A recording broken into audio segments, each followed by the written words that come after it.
recordarán ustedes en la carrera, pues que el término de senil, pues no se omitió ya el término de senil en el paciente. Y bueno, hemos visto que en pacientes geriátricos va a ser uno de los órganos que más van a tener deterioro, y por eso ahora que estuvo o que está todavía en boga el COVID, pues principalmente decían que los que se morían eran los viejitos. Sorpresa, ¿no? Después vimos que no, pero bueno, ¿por qué? Porque los pacientes geriátricos tienen gran cambio o per se su envejecimiento, y vamos a ver más adelante, eso es el órgano que más pronto empieza a envejecer.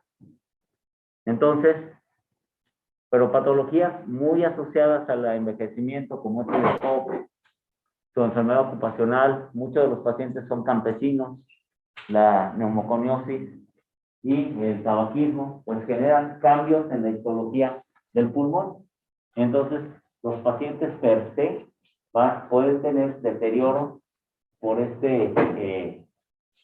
asociado a estas enfermedades o a estas exposiciones. Sin embargo, no debemos de confundirlo con que esta es parte del envejecimiento. El envejecimiento pulmonar es diferente a todos los cambios que vamos a tener por las patologías. Y bueno, vamos a recordar algo, como ya ustedes han interpretado, ya vieron las espirometrías, ya más o menos lo que ya sabemos que es el BEF1 y la proximidad. Entonces, si vemos cómo va disminuyendo el BEF1 según los paquetes que tenemos de cigarros al año. Entonces, obviamente el BEF1 está muy deteriorado en pacientes que tienen grandes fumadores con un tabaco muy elevado. ¿Qué cambios van a tener los pacientes? Entonces vamos a tener algunos cambios, no van a presentar alteraciones en la función o en el número de los neumocitos tipo 2. ¿De qué se encargan? Ya son expertos. ¿Qué diferencian al neumocito tipo 1 y al tipo 2? A ver, ¿está? El tipo 2 se encarga de producir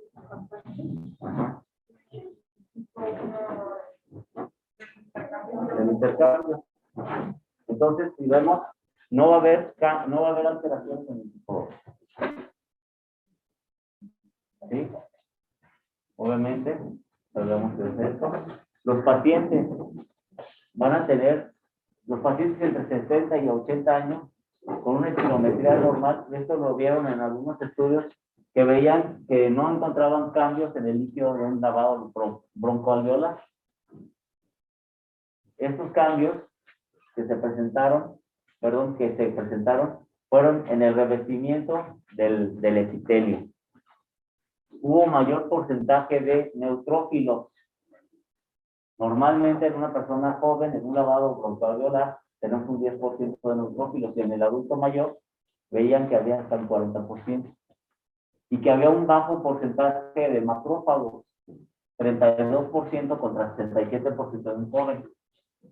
¿Qué importancia tiene estos datos que estamos viendo?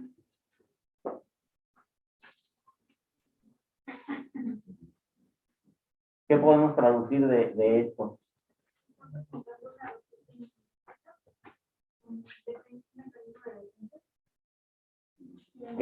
Que su mecanismo de defensa más bien está disminuido, ¿sí? Tenemos más incremento de neutrófilos, de los cuales nos van a hablar de que pues, tenemos mayor predisposición a proceso inflamatorio, ¿sí? Y tenemos disminución de macrófagos, de lo cual nos habla que tenemos una menor respuesta de defensa, ¿sí? Si nos recordamos que los macrófagos, esto lo vieron yo creo que en primer año, ¿sí? El macrófago va a fagocitar y después se lo va a presentar, ¿verdad? ¿A dónde lo presentan? A los linfocitos T ayudadores, ¿sí? Para que estos produzcan después interleucinas. Y las interleucinas, pues ya, interleucinas o inmunoglobulinas, ¿sí? Si tenemos disminución de macrófagos, casi la mitad, deberían de tener el 67% y tienen 32%. Y de neutrófilos debería de haber 10% y tenemos 40%. Entonces, ¿de qué nos está hablando? Que cualquier agresión respiratoria a nivel alveolar nos va a generar mayor inflamación, pero vamos a tener menos respuesta, ¿sí? Celular o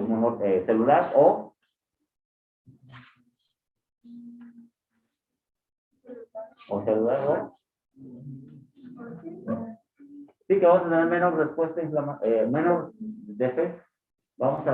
Y vamos a tener una buena respuesta tisular ni humoral, ¿vale? Los cambios que vamos a presentar, los alvéolos, ahora, desde el nacimiento, obviamente desde la edad pediátrica, los alvéolos se van a obtener más o menos el máximo del número de alvéolos hasta los más o menos 12 años.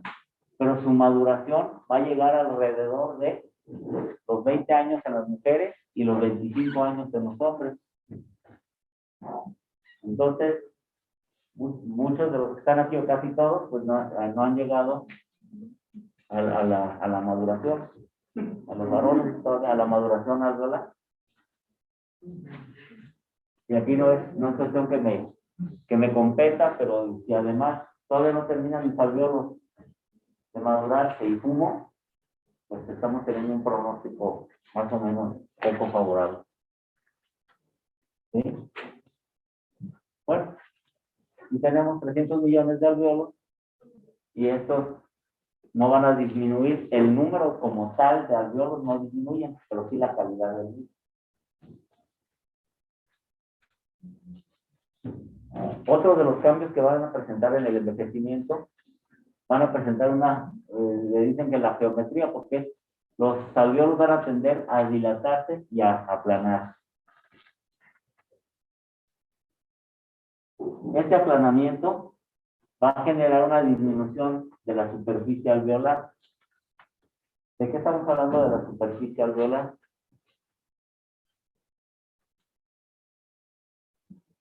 ¿Para qué nos va a servir la superficie alveolar?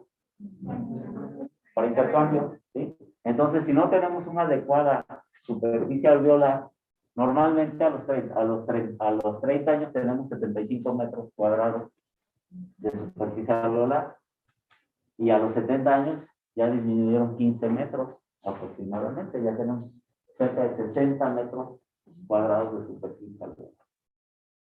Y luego, si lo queremos ver una reducción por año, tenemos, porque hoy vi una paciente de 100 años, bueno, 99, y el 7 de septiembre de marzo cumple 100 años. Entonces, por año van disminuyendo 0.27 metros cuadrados por año. Más adelante vamos a ver a qué edad empiezan a envejecer, porque la edad máxima de maduración en los hombres pues es a los 25 años y en la mujer a los 20.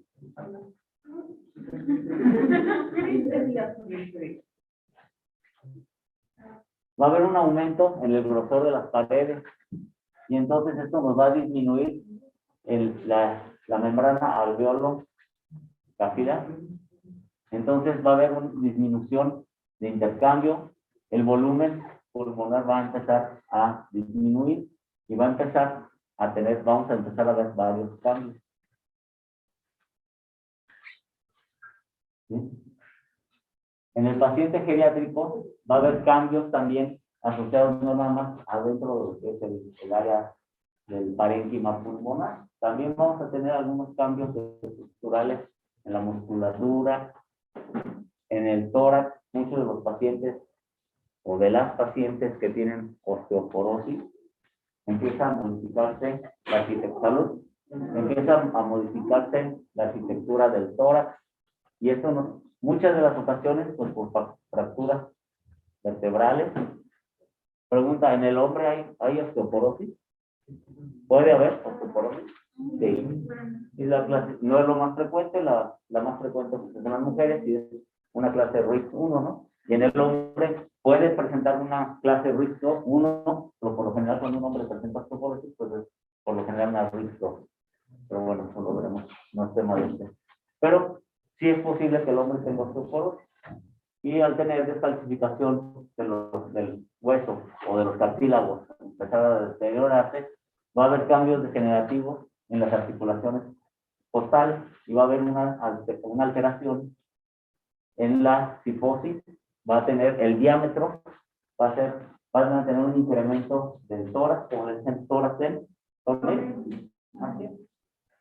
Miren, el viejito, esta imagen que vimos hace años, tiene algo que se llama un tórax en tórax. Y estos cambios pues nos van a modificar la distensibilidad, obviamente, pero también al haber algún incremento, al haber un aumento en algunos cambios en la arquitectura, el diafragma no va a tener un adecuado. ¿Y cuál es el principal músculo de la inspiración? El diafragma. ¿Y cuáles son los principales músculos de la expiración? Intercostales internos o externos. Los internos. Así es. Y entonces van a tener un efecto negativo para generar una adecuada inspiración. Esta curva es la contraria de Hammond de pediatría. En pediatría lo vemos al revés. Aquí empezamos a los 30 años, aquí el 100% de función, y bueno, aquí no se ve, pero son 30 años y hasta los 100 años. A partir de los 30 años empieza a haber una disminución. Si vemos la primera línea, es la capacidad respiratoria, casi muy paralela la función renal, que ambos empiezan más o menos a los 30 años a disminuir su función. Y algo que han visto, el B1, cómo se va disminuyendo.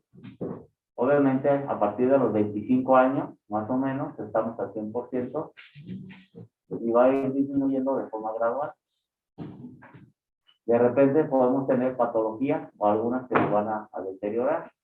Esta gráfica me gusta mucho, y más ahora que estuvimos con pacientes con COVID, y de repente el paciente pues tiene 60 años, más o menos, 70, y anda por aquí, de forma fisiológica, pero de repente le dio COVID, el paciente un COVID severo, se le dio tratamiento, estuvo con oxígeno suplementario dependiente, y de repente ya salió, y ya terminó el COVID, y dice, oiga doctor, pero es que pues ya el COVID ya pasó, usted me dice que ya no tiene el virus, pero pues igual, lo veo igual de grave. ¿Por qué? Pues obviamente presentan un deterioro, si vamos aquí más o menos, y de repente se enferma y cae en este momento. Y de aquí, ok, recupera, y muchas de las ocasiones creemos que ya, ok, salió de la enfermedad, y creemos que de aquí va a volver a subir para seguir con su línea. A partir de este momento, muchas veces lo que tenemos que trazar es una paralela, y lo que hace esta paralela, pues nos va a recorrer la cortina. Doctor, ¿Sí? ¿los pacientes abajo de 25 años sí vuelven a crecer o se quedan estancados? Esa es una muy buena pregunta. La gran mayoría sí llega a recuperar. La gran mayoría, sí. Hay algunos que no han recuperado. Incluso yo no atendí, pero tengo algunos, una compañera que fue mi alumna que atendió a un triatleta de 22 años y que llegó a tener al requerido oxígeno ventilador y que caminaba, no sé, 30 segundos y tenía disnea importante. Y se fue entrenando y se recuperó al 100%. Pero era un triatleta y importó mucho los factores, otros algunos les cae de gorro, el tabaquismo, que no fumen, el estilo de vida, la alimentación. Bueno, en el pulmón de un adulto joven o un adulto maduro pues es hasta antes de los 65 años, los adultos tienen un tejido elástico y colágeno de una distribución adecuada y con una función adecuada. En el pulmón viejo se empiezan a dilatar los ductos y entonces empieza el tejido a también ser más funcional. ¿Vieron la ecuación de Reynolds? ¿No? Que es más o menos como en hemodinámica, como el principio de Bernoulli. Ese sí lo vimos alguna vez en la preparatoria, el principio de Bernoulli para la hemodinámica. Energía potencial y energía cinética son proporcionales que van a ayudar. Los números, la ecuación de Reynolds lo que hace que a mayor esté más estrecho, la turbulencia va a ser mayor y obviamente el espacio muerto no va a ser el adecuado y obviamente el llegar a tener y no va a llegar de forma adecuada hasta el alveolo para tener intercambio de gaseoso. Esto es lo que queremos dar a entender con esta disminución. El colágeno, al ser de menor calidad, este va a tener una menor hipersensibilidad. Bueno, todos sabemos qué es esto. Esto es una. ¿Es la qué? Espirometría. La espirometría no lo es. La plethysmografía. Es una plethysmografía. 4 volúmenes. Eso ya se los deben de saber de memoria, los 4 volúmenes y las 4 capacidades, ¿no? La capacidad pulmonar total, que es la capacidad vital, más el volumen residual. Probablemente no se vea, ¿verdad? Está muy borroso. Bueno, la capacidad vital es la inspiración profunda y una expiración profunda. Esa es la capacidad vital. Capacidad pulmonar total, capacidad vital más volumen residual. Capacidad inspiratoria, pues es después de una inspiración normal, una inspiración forzada, este es el volumen. Y la capacidad residual es el volumen, la capacidad inspiratoria más el volumen residual. Volumen de reserva inspiratorio es el volumen que tenemos después de una respiración forzada. Volumen de reserva inspiratorio más volumen residual, esta es la capacidad residual funcional. Volumen corriente, ahora estuvo muy de moda con el COVID, pues en las terapias intensivas utilizamos el volumen vital. ¿Sí? El conocer estos volúmenes y estas capacidades pues nos va a ayudar. ¿Por qué?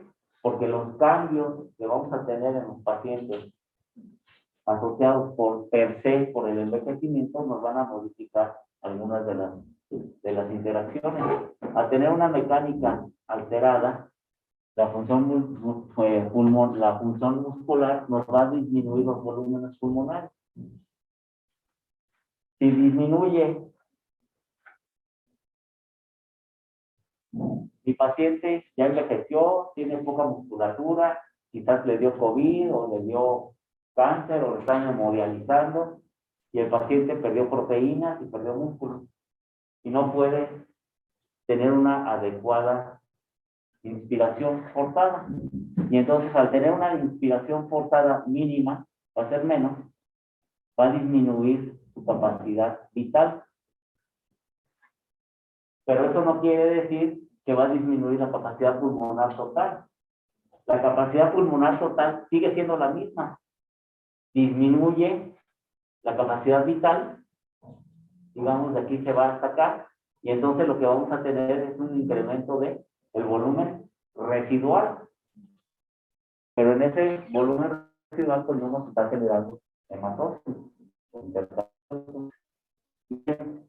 terapia intensiva decimos que tenemos si estuviera colocado un ventilador, decimos que tiene autopic, o sea, un incremento del condicionado del volumen residual.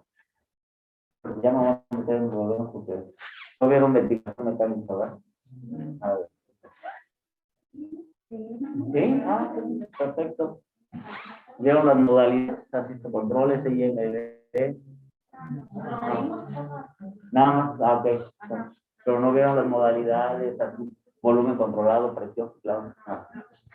Se me hizo, dije, para que se padre.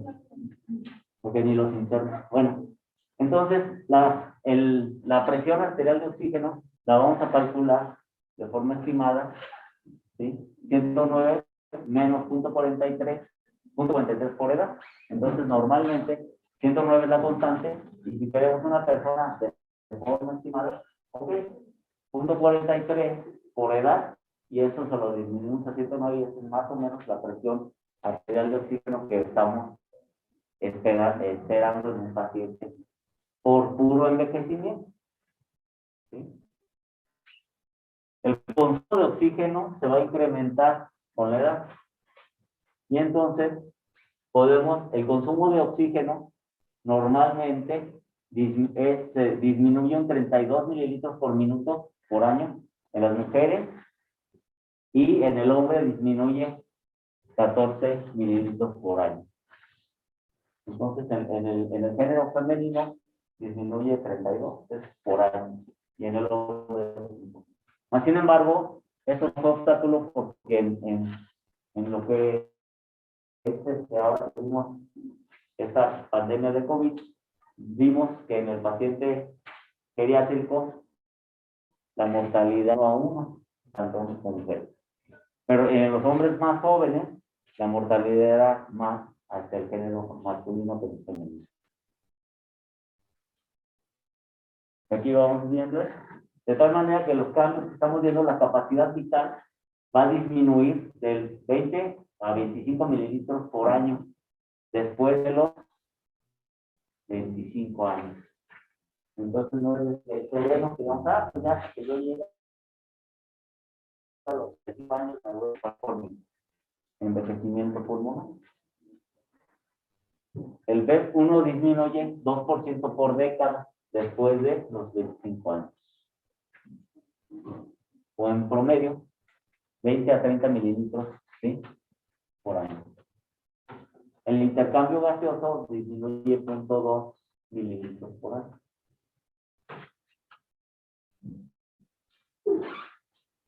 Y vamos a tener una respuesta pobre a la hipercapnia y a la hipoxia. Esto lo vimos bastante. Teníamos pacientes de 80 y venían saturando 70, 69% de todos así. No, hombre, ya casi es para conectarlo al ventilador y intubarlo. Y veíamos jóvenes, no sé, de 32 años, bueno, jóvenes, para ustedes también son muy grandes, pero de 32 años, que llegaban a 87 y que tenían una franca disfunción respiratoria. Incluso si tomábamos una gasometría, pues ya estaban en patrones a veces de insuficiencia respiratoria, y tenían que intubarlo. Tenía una mayor respuesta, ¿sí? El paciente joven toleró menos la hipoxia o el hipercapnia del paciente. Bueno, esto ya es muy básico, pero espero que lo voy a preguntar, aunque no es de envejecimiento, de geriatría, pero ¿saben cuál es la diferencia entre insuficiencia respiratoria y dificultad respiratoria?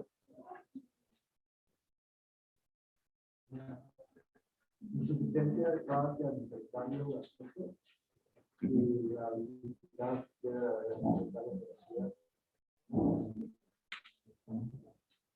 más o menos, pero no.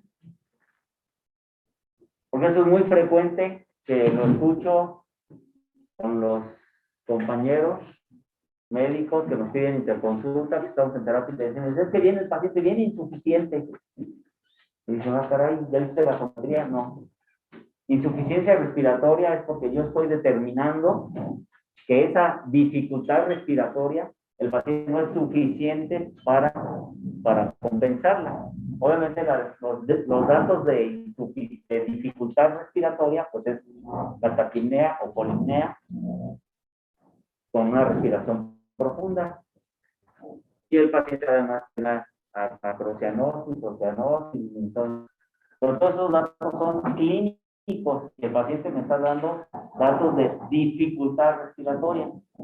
Hasta que yo tenga una gasometría, ya puedo determinar que efectivamente el paciente ya es insuficiente. Y con mucha frecuencia, pero con mucha frecuencia, llegan ustedes al internado y llevan interconsulta y dicen, este paciente está bien insuficiente.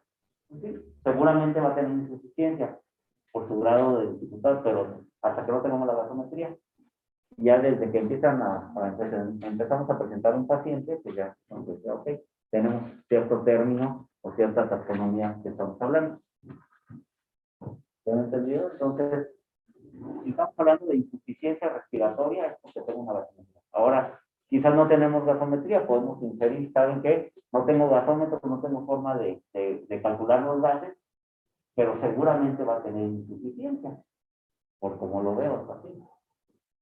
O llegó a urgencias y con inminencia de parada respiratoria, pues vamos a intubarlo.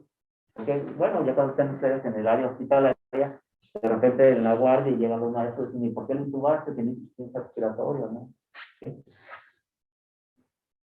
Bueno, regresando a los cambios en el paciente que ya el hecho de que tengan disminución de su musculatura nos va a predisponer a mayor fatiga y entonces el paciente va a tener menor tolerancia a procesos respiratorios infecciosos o mórbidos a nivel pulmonar.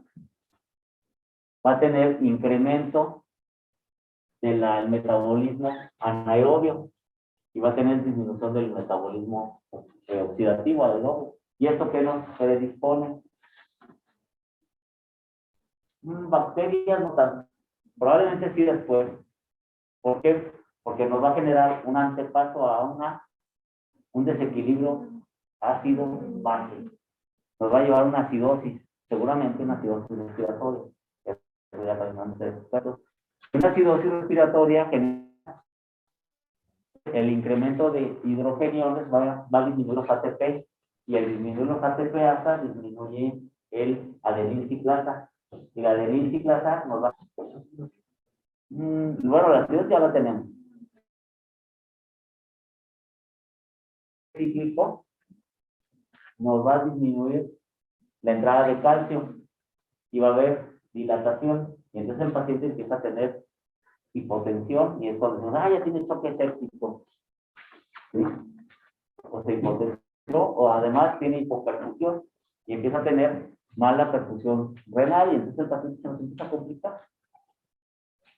Al rato ya no nada más es el problema pulmonar, al rato el paciente ya no está orinando, ya empezaron a incrementarse los tatuados, la creatinina, entonces ya estamos hablando de un paciente que estamos en un choque séptico seguramente y con mucho riesgo de generar una falla orgánica. ¿Ya vieron eso? ¿No han visto infectología? Bueno. De tal manera que la importancia de que se incremente el metabolismo anaerobio y que disminuya el aerobio, pues nos va a favorecer a infecciones, pero antes de eso, nos va a favorecer un gran deterioro y nos va a dar una hipoxia. ¿Qué diferencia hay entre hipoxia e hipoxemia?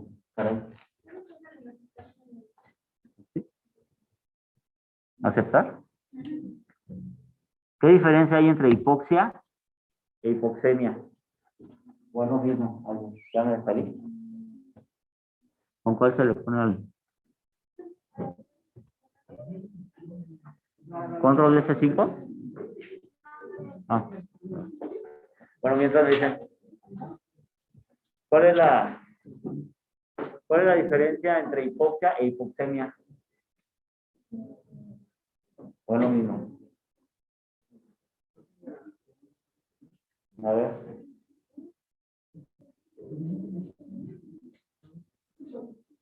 ¿O es lo mismo? Ambos es algo bajo, ¿no? Porque ambos dicen hipo. Pero entonces, hipoxemia e hipoxia. ¿Por qué es mala infección de oxígeno? ¿Cuál? Ajá. ¿Por qué baja de oxígeno? Pues? De la presión de oxígeno.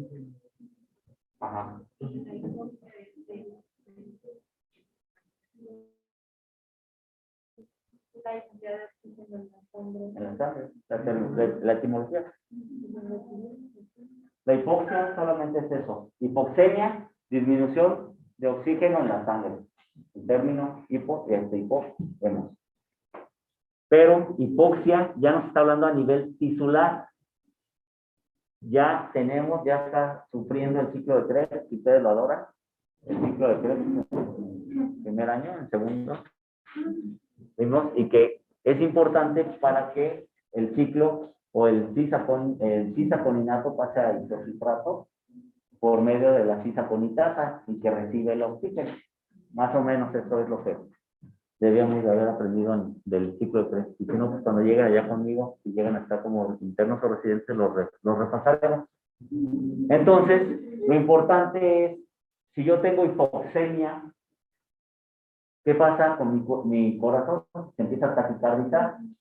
Y entonces mando, al incrementar el volumen latido, mando mayor aporte de contenido capilar, de sangre para aumentar mi gasto cardíaco y aumentar el contenido capilar de oxígeno.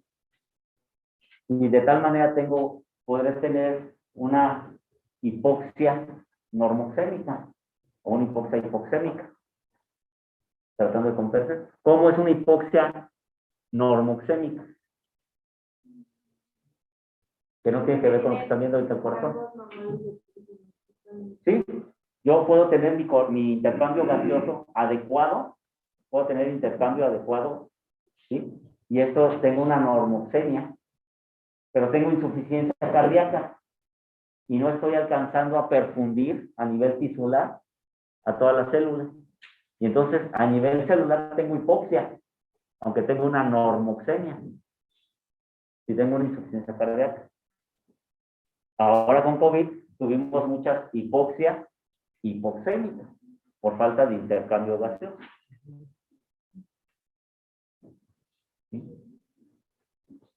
Y de tal manera que nuestros pacientes, ahorita viendo eso, vamos a tener disminución del riesgo sanguíneo muscular, disminución de las presiones inspiratorias y expiratorias, y nos van a generar pues, un deterioro.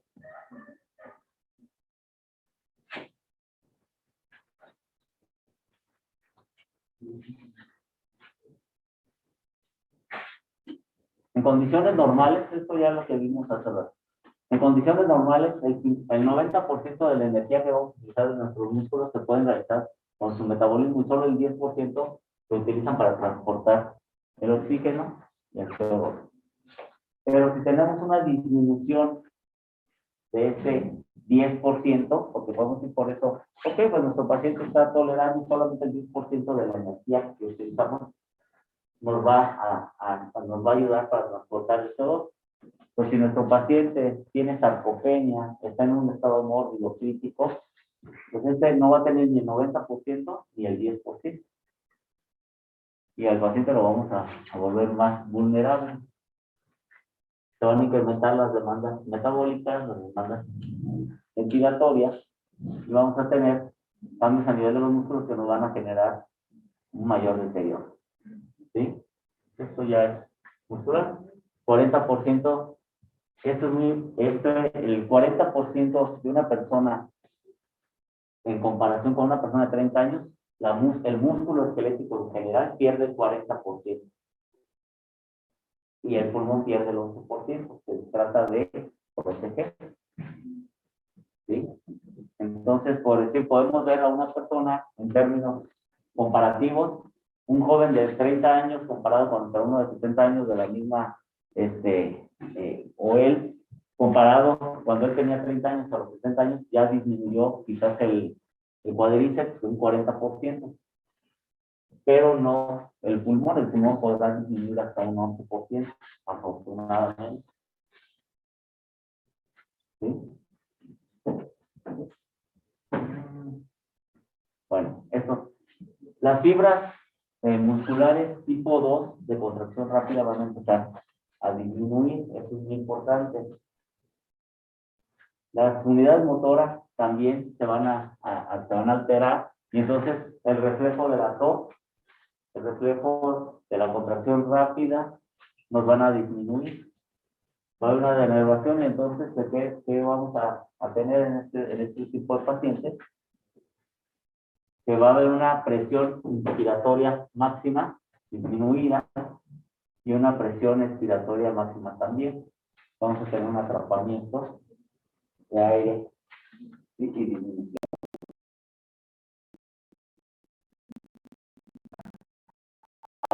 Disminuir, mientras que la presión expiratoria máxima se puede mantener de forma curva o curvilínea, y si todo esto lo graficamos en una espirometría, vamos a ver que lo que va a pasar van a disminuir las capacidades y la que va a incrementar va a ser la capacidad de reserva.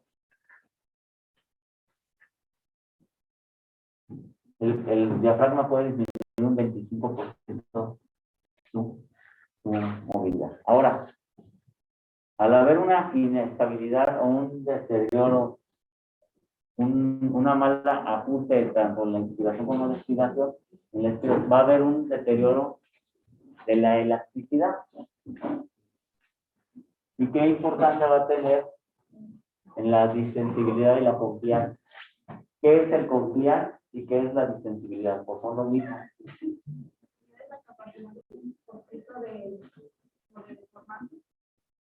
¿Ok? ¿Y qué es el compliance?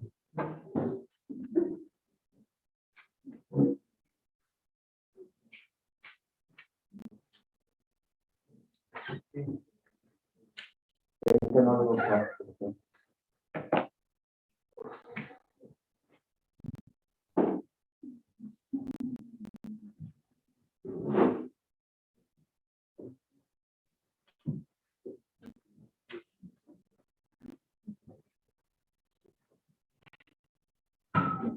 La distensibilidad es la capacidad que tiene cada uno de estos alveolos, ¿sí?, para tener con una fuerza para poderse expandir.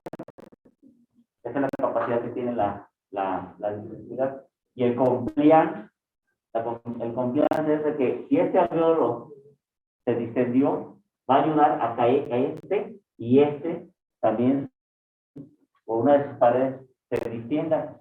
Y este, al distenderse, va a distender a este y este va a distender a este. Es el compliance. ¿Sí? Entonces, obviamente ambos son para cuando se están distendiendo, pero cuando tenemos un problema en el compliance, por decir, en esta área tenemos una neumonía lobar, pues aunque se esté distendiendo, no va a haber se va a distender los que están bien, pero no va a haber una buena compliance y estos no se van a distender. Y al no distenderse, pues va a disminuir finalmente el intercambio gaseoso, va a haber una menor hematosis. Bueno,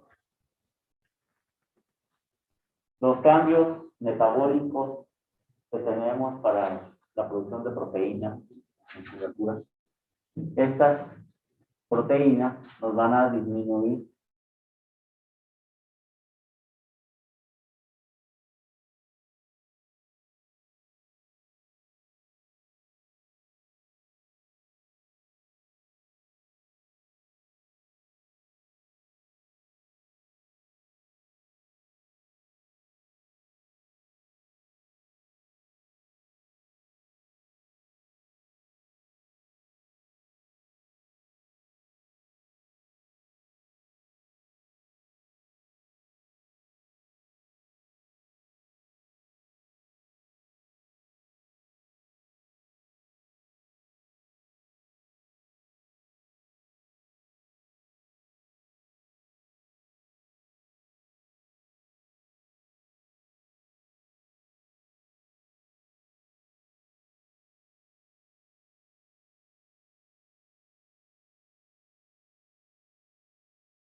fibras longitudinales y en los bronquiolos respiratorios y los ductos alveolares tenemos predominantemente fibras de lo que el centro médico ¿Qué importancia tiene eso? Pues los bronquios longitudinales van a tener menos deterioro, pero solamente en ese momento es solamente espacio muerto. Al nivel helicoidal, precisamente por el deterioro de estas proteínas en el hilo, en los ductos alveolares, por degradación de proteínas de la elastina, del colágeno, que son de mala calidad, pues no vamos a tener una adecuada formación helicoidal y entonces tenemos unos alveolos de mala calidad.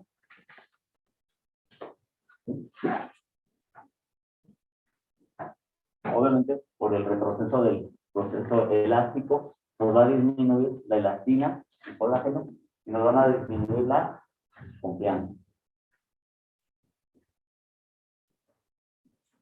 Esto es muy importante. Empieza a ver si hacen lavados alveolares. Un paciente de esto podemos encontrar si le hacen un carbowash. ¿Sí ya vieron el carbowash? Podrán ver o detectar si hacen estados bioquímicos, pues podremos ver que tenemos pseudoelastina.